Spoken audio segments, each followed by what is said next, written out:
Good morning everyone. आज हम लोग कक्षा 10 वाक्य भेद हम लोग पढ़ रहे थे। तो वाक्य भेद को दो आधार पर उसका भेद किया गया है। एक अर्थ के आधार पर, जो आप 9th क्लास में पढ़ चुके हैं। 10th क्लास में आपको पढ़ना है रचना के आधार पर वाक्य भेद। तो आइए रचना के आधार पर वाक्य भेद का हम अध्ययन करते हैं। पहले देखते हैं रचना के आधार पर वाक्य के कौन कौन से भेद हैं। तो रचना के आधार पर वाक्य के निम्नलिखित 3 भेद होते हैं। पहला जो है सरल वाक्य या साधारण वाक्य होता है, दूसरा संयुक्त वाक्य होता है और तीसरा मिश्रित वाक्य होता है। तो सरल या साधारण वाक्य किसे कहते हैं उसको जानते हैं।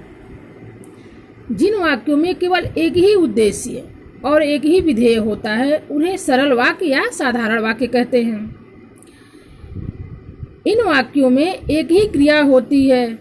जैसे मुकेश पढ़ता है, तो आपको हम उद्देश्य और विधेय बताए थे। इसमें उद्देश्य कौन होगा? मुकेश होगा। विधेय क्या होगा? पढ़ता है। तो एक ही उद्देश्य है, एक ही विधेय है। शिल्पी पत्र लिखती है, राकेश ने भोजन किया। तो आपको यहाँ एक विधेय और एक उद्देश्य, बस यही है सरल वाक्य। आप देखिएगा जहाँ एक उद्देश्य और एक विधेय हो, बाकी कुछ ना हो, वहाँ सरल वाक्य या साधारण वाक्य होता है। दूसरा है संयुक्त वाक्य। अब संयुक्त वाक्य किसे कहते हैं इसके बारे में हम जानेंगे कि संयुक्त वाक्य कहते किसे हैं। जिन वाक्यों में 2 या 2 से अधिक सरल वाक्य समुच्चय बोधक अव्ययों और तथा एवं पर परंतु आदि से जुड़े हों उन्हें संयुक्त वाक्य कहते हैं। संयुक्त वाक्य क्या है? 2 सरल वाक्य, 2 सरल वाक्य उसमें जुड़े होते हैं, लेकिन बीच में क्या होता है? उसके बीच में आता है और तथा एवं पर परंतु आदि आ जाते हैं। अब उदाहरण से हम इसे समझेंगे। वह सुबह गया और शाम को लौट आया। बीच में और आया ना, यही संयुक्त वाक्य है। 2 सरल वाक्यों को एक में जोड़ देता है। प्रिय बोलो पर असत्य नहीं, यहाँ पर लग गया। उसने परिश्रम तो बहुत किया किंतु सफलता नहीं मिली। 2 साधारण वाक्य जुटे हैं और पर किंतु के माध्यम से। आइए संयुक्त वाक्य के भेद देखते हैं। तो संयुक्त वाक्य के भेद देखेंगे। संयुक्त वाक्यों के भेद इस आधार पर किए जाते हैं कि उनके उपवाक्य परस्पर किन संबंधों के आधार पर जुड़े हैं। सामान्यतः ये संबंध 4 प्रकार के होते हैं जो निम्नलिखित है। उसमें पहला है संयोजक संयुक्त वाक्य। जिन संयुक्त वाक्यों में उपवाक्य के 2 कार्य व्यापारों या स्थितियों को जोड़ने का कार्य करते हैं, जैसे मैं दिल्ली गया था और मेरी पत्नी आगरा। 2 संयुक्त वाक्यों को जोड़ा इसमें। मैं दिल्ली गया था और मेरी पत्नी आगरा। अब इसका दूसरा उदाहरण हम देखते हैं। यहाँ मैं बैठूंगा तथा उधर दूसरे लोग बैठेंगे। ये भी संयुक्त वाक्य है, तथा बीच में आया। आपके लिए खिचड़ी बनी है एवं मेरे लिए चावल। ये जो है संयोजक संयुक्त वाक्य है, एक दूसरे पर निर्भर है। और दूसरा है इसका भेद विभाजन संयुक्त वाक्य। जैसे ये दोनों एक दूसरे पर आश्रित होकर बने हैं, संयोजन हुआ है। अब दूसरा है कि इन वाक्यों का विभाजन होगा। संयुक्त वाक्य ही हैं लेकिन इनका विभाजन होगा। तो जिन संयुक्त वाक्यों में आए उपवाक्यों से 2 स्थितियों या कार्य व्यापारों के बीच विकल्प दिखाया जाए या एक को स्वीकार किया जाए तथा दूसरे को त्यागा जाए, ये विभाजक संयुक्त वाक्य कहे जाते हैं। इनमें या, अथवा, या, आ, या, न कि आदि समुच्चय बोधक अव्ययों का प्रयोग मिलता है। अव्यय आपको पहले ही बता चुके हैं, पहले ही वीडियो में समझा चुके हैं कि अव्यय किसे कहते हैं। अव्यय वो शब्द होते हैं जो किसी भी परिस्थिति में काल, लिंग, वचन उनमें परिवर्तन नहीं होता है। उनका कोई व्यय नहीं होता है, उनकी कोई क्षति नहीं होती है, उसे अव्यय कहते हैं। तो इसको उदाहरण से समझेंगे। आप पहुंच जाएंगे या मैं आपको फ़ोन करूं। आप पहुंच जाएंगे या मैं आपको फ़ोन करूं। ठीक से काम करो अथवा नौकरी छोड़ दो। एक को स्वीकार किया गया है और एक को अस्वीकार किया गया है। आप मेरे साथ रहेंगे कि मदन मोहन के साथ। इस तरह से इसको जो है ये विभाजन का संयुक्त वाक्य होगा। अब तीसरा है विरोधवाचक संयुक्त वाक्य। अब तीसरा जो इसका भेद है वो विरोध करता है, विरोधवाचक संयुक्त वाक्य होता है। जब उपवाक्यों के बीच विरोध या विरोधाभास का बोध हो तो ऐसे संयुक्त वाक्य विरोधवाची संयुक्त वाक्य कहलाते हैं। जैसे वह खेलने में तो अच्छा है मगर पढ़ाई लिखाई नहीं करता। इसमें विरोधाभास है।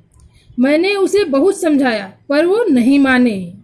हम जाना नहीं चाहते थे लेकिन आपके पिताजी भेज दिए। तो इसमें विरोधाभास है लेकिन संयुक्त ही है। संयुक्त वाक्यों के बीच ही विरोधाभास है। अब इसका चौथा भेद है परिणामवाची संयुक्त वाक्य। जब एक उपवाक्य से कार्य का तथा दूसरे उपवाक्य से उसके परिणाम का बोध हो तो परिणामवाची संयुक्त वाक्य कहलाते हैं। इसमें उपवाक्य प्रायः इसलिए, अतः, सो आदि अव्ययों से होते हैं।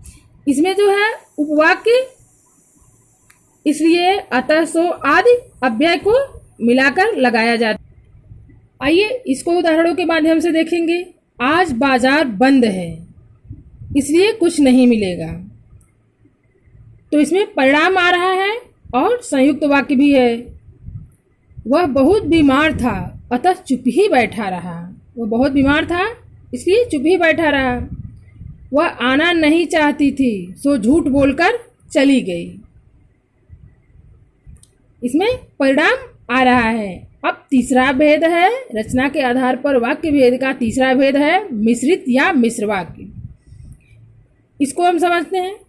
जिन वाक्यों में एक मुख्य प्रधान वाक्य हो और अन्य आश्रित उपवाक्य हो उन्हें मिश्रित वाक्य कहते हैं। इनमें एक मुख्य उद्देश्य और एक मुख्य विधेय के अलावा एक से अधिक समापिका क्रियाएं होती हैं। जैसे ज्यों ही उसने दवा पी वह सो गया।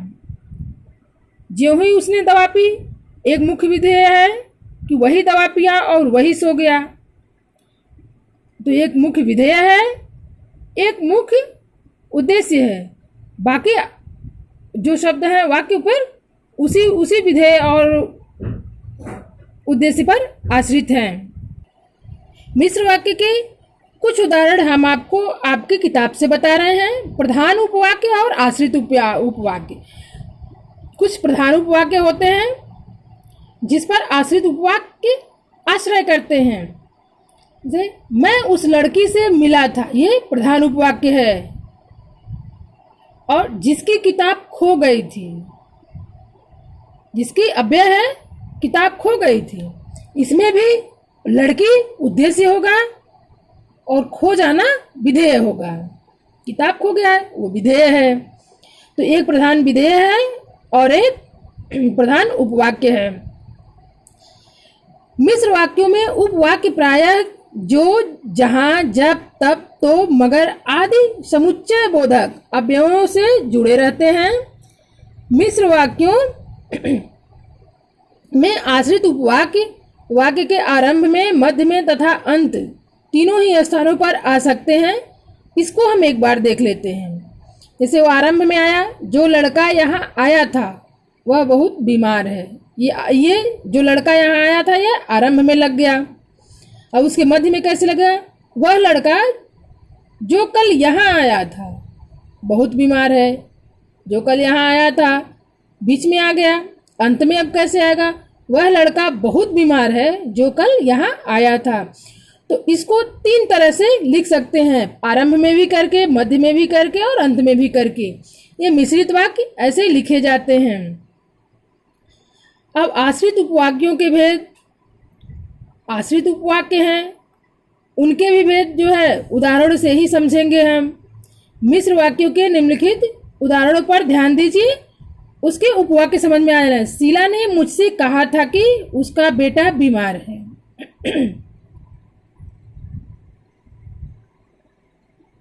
ये आश्रित उपवाक्य हैं।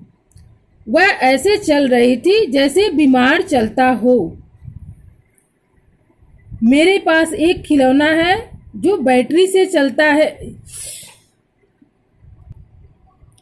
यहाँ पर जो रंगीन वाक्य दिया गया है नीले रंग का, वो मिश्रित उपवाक्य है। आशा करते हैं कि आप सभी लोगों को रचना के आधार पर वाक्य भेद समझ में आ गया है। अब आप लोग रचना के आधार पर जो वाक्य के 3 भेद हैं, तीनों भेदों से हमको तीनों भेदों का उदाहरण 5-5 उदाहरण तीनों भेदों का आप अपनी अभ्यास पुस्तिका में लिखेंगे और ग्रुप में डालेंगे। धन्यवाद।